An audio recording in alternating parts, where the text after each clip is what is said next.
Ariel, ele é advogado, conselheiro do CONDEP, Conselho Estadual de Direitos Humanos, e ex-conselheiro do CONANDA, Conselho Nacional dos Direitos da Criança e do Adolescente. Ariel, que sempre participa bastante do Papo de Mãe, falando aí de todas essas questões que envolvem as crianças e os adolescentes, né, Ariel? Tudo bem? Sim, olá, Mariana. É um prazer falar com vocês do Papo de Mãe, mas claro que não estamos num período nada prazeroso da história da humanidade, da história do nosso país, e por isso precisamos aí discutir seriamente questões que são importantes, principalmente para a nossa infância e juventude e para as famílias brasileiras nesse momento de pandemia e nesse momento de crise social, econômica e humanitária gerada a partir da pandemia, mas também gerada por algumas decisões políticas equivocadas que temos no governo brasileiro. E com essa situação de quarentena, das famílias se isolarem, estão surgindo alguns outros problemas além da doença em si, né? E a gente sabe de todas as questões que você acompanha tanto, de abuso infantil, de violência doméstica também. Aí como é que estão esses casos? Como é que ficam essas vítimas? Inclusive porque com todo mundo em casa, a gente já tem visto que os números aumentam, né? Sim, eu também estou em distanciamento social, em isolamento, assim como você. Estou com a minha mãe, que tem mais de 70 anos, meu filho, que tem 1 ano e 4 meses, mas é um momento de todos nós nos adaptarmos a isso e estarmos aí repensando também o que nós queremos para a humanidade, como é que nós vamos dar novos valores, né, para questões que até hoje a gente não deu a devida importância. Então, nós temos que realmente nos repensarmos a partir desse período enquanto sociedade, enquanto humanidade. E, claro, a questão da violência doméstica, todos os especialistas dizem que ela tende a se agravar. Números já no Rio de Janeiro, mesmo aqui em São Paulo, já mostram que tem aumentado a violência no ambiente doméstico, em razão do período de distanciamento social, de isolamento. As pessoas ficam mais, as crianças, adolescentes, idosos, mulheres,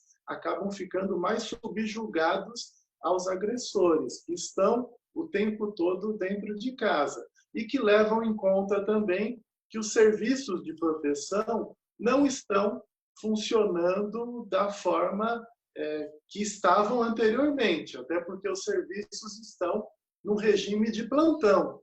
Temos que levar em conta, então, que os serviços não estão funcionando da forma que estavam antes dessa crise, antes dessa pandemia. Então, as delegacias de defesa da mulher, elas estão funcionando no regime mínimo, no regime de plantão, com poucos funcionários, com poucas pessoas dedicadas aos inquéritos, dedicadas aos boletins de ocorrência, as delegacias em geral, da mesma forma. Os conselhos tutelares, também os conselheiros estão atuando em plantões à distância, por meio de celulares, por meio da internet, atendendo aquelas ocorrências emergenciais.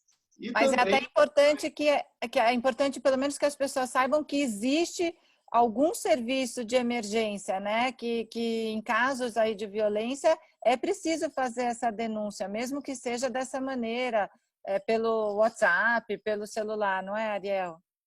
Sim, os decretos federais, inclusive, tratam da necessidade de funcionamento dos serviços da assistência social.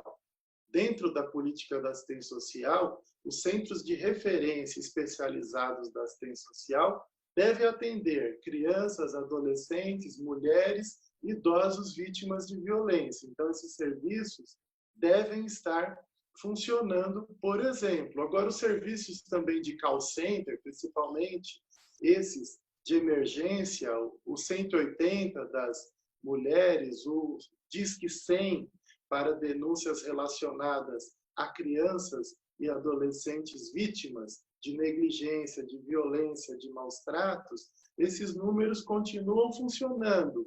E esses serviços de atendimento devem encaminhar os casos para as delegacias de defesa da mulher, no caso do 180, para os serviços sociais de proteção das mulheres vítimas de violência. Também, no caso de crianças e adolescentes, devem encaminhar para os conselhos tutelares, os próprios centros de referência da assistência social, para as promotorias da infância e juventude. Então, é necessário que as pessoas saibam que esses serviços são essenciais, continuam funcionando. É claro que não estão funcionando da mesma forma que funcionavam antes dessa crise, mas as pessoas devem procurá-los. Eu quero até aproveitar que eu recebi hoje, inclusive, alguns telefones aqui da Defensoria Pública que estão atendendo esses casos mais urgentes. Então, eu vou aproveitar, Ariel, e passar esses telefones. Mensagens de WhatsApp para denúncia ou para pedir ajuda podem ser feitos pelo WhatsApp 11 94220 9995, ou então tem um 0800 também, 0800 773 4340. Porque mesmo os vizinhos, né, aquela coisa que a gente sempre fala da sociedade não ser conivente com a violência, os vizinhos que escutarem qualquer situação de agressão têm essa obrigação de denunciar, né?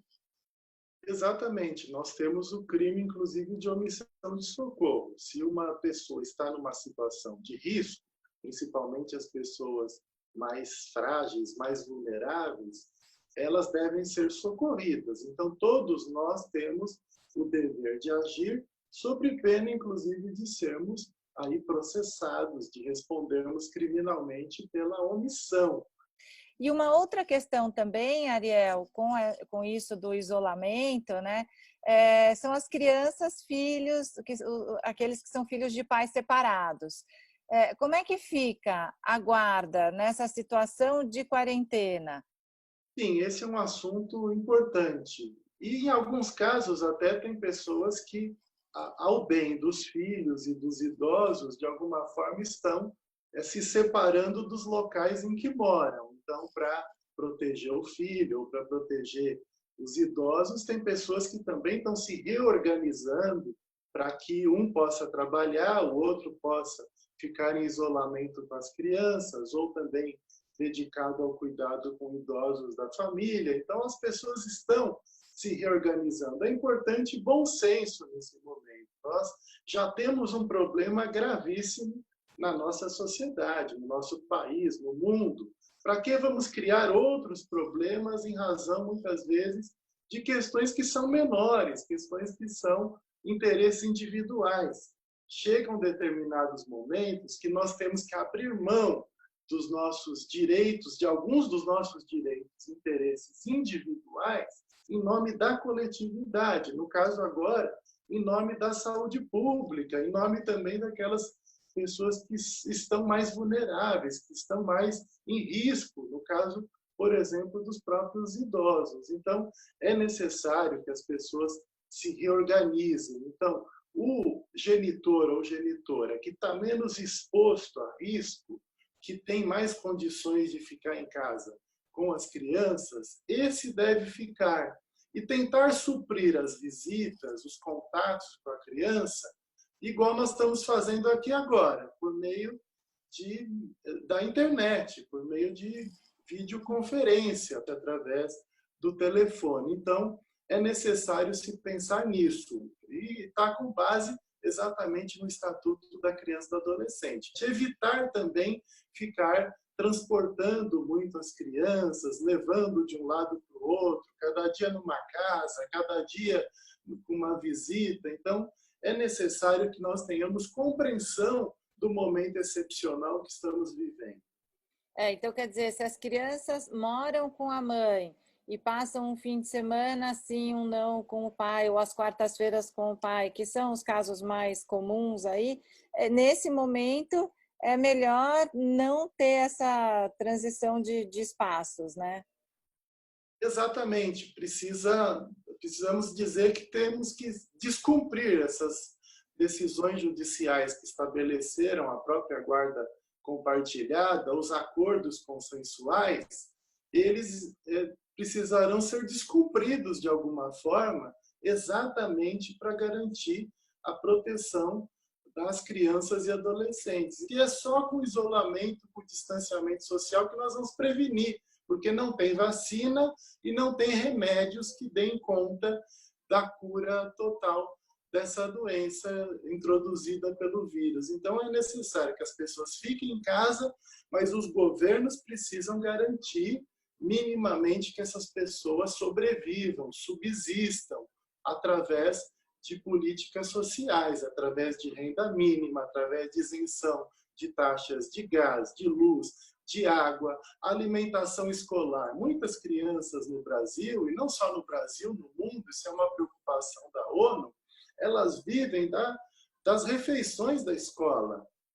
Elas vão passar fome se não tiverem essas refeições. Então, os governos precisam ou garantir a entrega das refeições, ou de cestas básicas, ou dar dinheiro para aquelas famílias que precisam, então, dessa alimentação nesse momento. Ao ficar em casa, nós protegemos a si próprios, mas também protegemos outras pessoas, porque se nós estivermos com o vírus, se nós formos contaminados, nós não passaremos também para outras pessoas. Quer deixar alguma rede social ou algum site para quem quiser até saber mais informações sobre todas essas iniciativas? O meu e-mail é ariel.alves@uol.com.br. Também podem me contatar por meio das redes sociais, do Instagram, do Facebook, através do meu nome, Ariel de Castro Alves. Obrigado, abraço a todos vocês.